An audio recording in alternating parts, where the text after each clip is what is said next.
Today we are going to talk about chapter number 2, which is known as water pollution. Now, what are the topics we are going to cover in this chapter number 2, which is water pollution? The first topic is introduction. Then second, we are going to cover about sources of water pollutants. Third, we are going to cover classification of water pollutants. Fourth, we are going to cover about effects of water pollutant. And fifth, we are going to cover about control of water pollutants. Now, what is pollution? If I'm going to talk about water pollution, then first initially you should know what is pollution. So, environmental pollution can be defined as any undesirable change in physical, chemical or biological characteristics of any component of environment, for example air, water and land, which can cause harmful effects on various forms of life and property. Now, pollutants. Firstly, pollution is caused by what? Pollutants. So what are pollutants? So pollutants may be defined as any substance present in the environment in such concentration that alter the quality of environment and affect the living thing adversely, then it is known as pollutants. Pollutant is defined as the substance that actually cause pollution. So, what are the different types of pollution? First, we are going to learn about water pollution. Second, we are going to learn about air pollution. And third, we are going to learn about land pollution. Now, which are the other pollution we are going to learn about is noise pollution, thermal pollution and marine pollution. Now, let us discuss in detail what is water pollution. So, water pollution can be defined as alteration in physical, chemical or biological characteristics of water through natural or human activities, making it unsuitable for designated use. Water pollution can also be known as any physical, chemical or biological change in water quality that adversely affect living organism and makes water unsuitable for certain use is referred as water pollution. Fresh water present on the earth's surface is put to many uses. It is used for drinking, domestic and municipal use, agriculture, irrigation, industry, recreation, etc. So fresh water is used in various categories or various events or various activities. So any change in physical, chemical or biological characteristics of water is known as water pollution. Now, so if I want to identify that this water is polluted or not, then which are the signs? By what signs I can identify that this water is polluted? So the first sign to know that the water is polluted is the taste of water. The taste of drinking water changes, that means the water is polluted. The second sign is offensive odor. If the water is not smelling good, then it is known as polluted water. The third sign is decrease in number of fish in fresh water and sea water. So if the amount of aquatic animals or plants decreases in water, that means water is polluted. Even oil and grease floating on the surface of the water, that means water is polluted. So if oil and grease are floating on surface of water, that means water is polluted. Then the another sign of polluted water is unchecked growth of weeds in water bodies. So if we have unwanted plants in water, then that means the water is polluted. Next sign of polluted water is presence of color due to organic matter. So if the color of water changes, that means water is polluted. So what are the signs of polluted water? The first sign was bad taste, then bad odor, decrease in number of fish or aquatic plants or animals, oil and grease floating on the surface of the water, unchecked growth of weeds in water bodies and presence of color due to organic matter. So if the color changes, the water is polluted. So these are the signs of polluted water. Now let us learn types of water.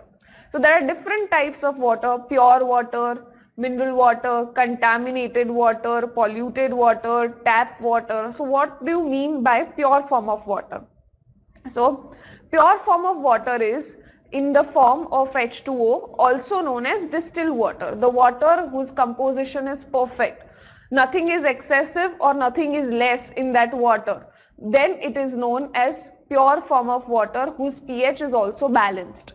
Second form of water is known as mineral water. So what is mineral water now? Water with acceptable limits of minerals specified by potable water standards. Third is known as tap water.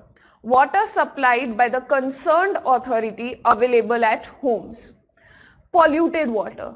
So water containing impurities not suitable for drinking, that is known as polluted water.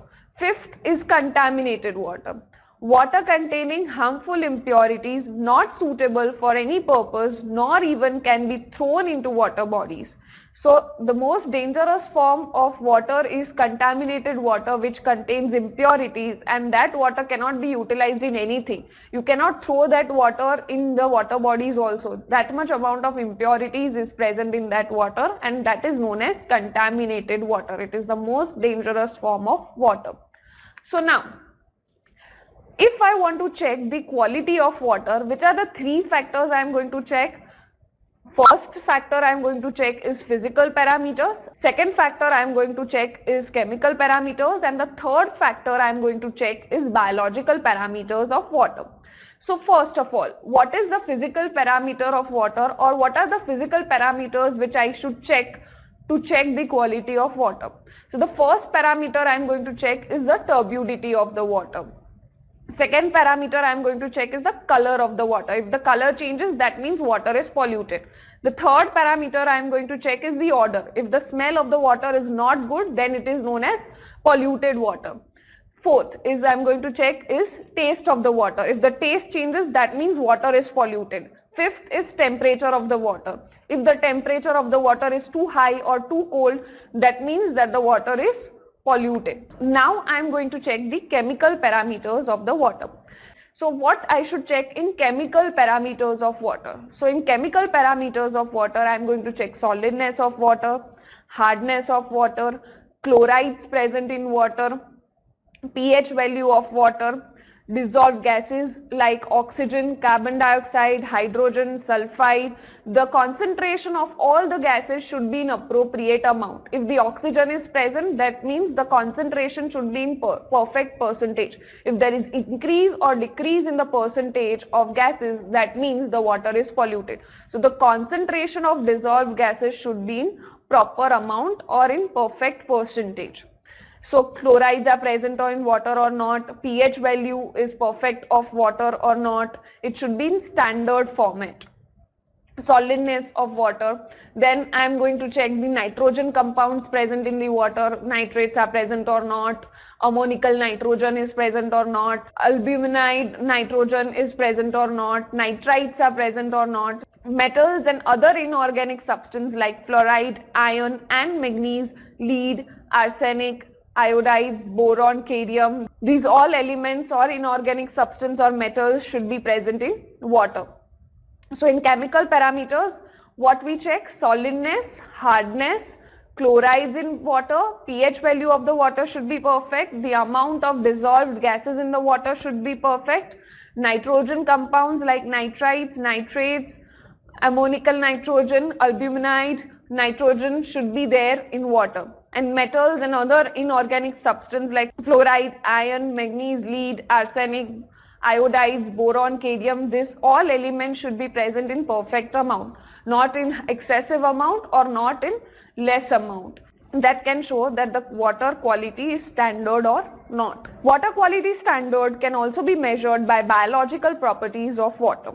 In biological parameter includes various microorganisms like bacteria, virus, protozoa, worms present in water. It may be pathogenic or non-pathogenic. So certain viruses, protozoas or microorganisms are pathogenic or non-pathogenic. Pathogenic are harmful to our body and non-pathogenic are not harmful to our body. Second is the agency playing an important role in specifying the norms of various effluents to be discharged in the water bodies as well for drinking water are Indian Standard Institution, World Health Organization, United States Public Health Service, Indian Council of Medical Research. These are the four institutions which measures the quality of water, which sets the standard of water. So the quality of water can be measured by three parameters: physical, chemical and biological parameter of water. Now, what are the sources of water pollution? If the water is getting polluted, from where it is getting polluted? So the first source of water pollution is known as point source. Now what is point source? The source which can be identified as a single location are called point source. So if you can identify from where the pollution is coming, then it is known as point source. Examples of point source are industrial effluents, power plants, sewage discharge. These are the example of point source of pollution. You know the location from where the pollution is coming out and polluting the water. Now it is possible to minimize the water pollution from point source if the wastewater is collected and is given some treatment before it discharges into the water body. So it is very easy to treat the point source of water pollution because you know the exact location from where the pollution is coming. So that's why it is very easy to find out the source of polluted water. But what is non-point source of water pollution? So non-point source of water pollution is where you do not know the source of water pollution because it is coming from different areas or scattered places. So non-point sources, which are also called as area or diffused sources. Those sources whose location cannot be easily identified are called as non-point source. The discharge from this source is not any particular site, rather these are scattered which individually or collectively pollute the water. Example of non-point source are surface runoff from agriculture field, overflowing small drains, rainwater, sweeping roads and fields, etc. So these non-point sources of water pollution are coming from scattered places. So you cannot identify the exact location. So treatment of non-point source is quite impossible because the polluted water is gathered from different places. But point source can be treated easily because we know the source of pollution. So if you treat the wasted water and then throw that water into the nearby water bodies, then lesser amount of pollution is done in water bodies. Now here in the figure you can see that I have shown you some non-point source and I have shown you some point source. So you can see here the factory, you can see the waste which is coming out from the factory, that is point source of water pollution. You can see.